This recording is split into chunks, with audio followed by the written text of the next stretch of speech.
বাংলাদেশের ইন্টারনেটের ভবিষ্যৎ নিয়ে শুরু হয়েছে দুই পরাশক্তির টান লড়াই। একদিকে চীন, অন্যদিকে যুক্তরাষ্ট্র, আর মাঝখানে কঠিন সিদ্ধান্তের মুখে বাংলাদেশ। বাংলাদেশের প্রথম বেসামরিক সাবমেরিন কেবল প্রকল্পকে ঘিরে স্পষ্ট হয়ে উঠেছে চীন ও যুক্তরাষ্ট্রের কৌশলগত প্রতিযোগিতা।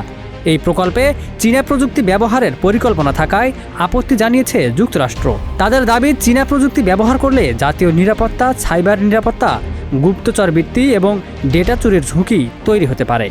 তাই প্রকল্পটি নিয়ে বাংলাদেশকে একাধিকবার সতর্ক করা হয়েছে।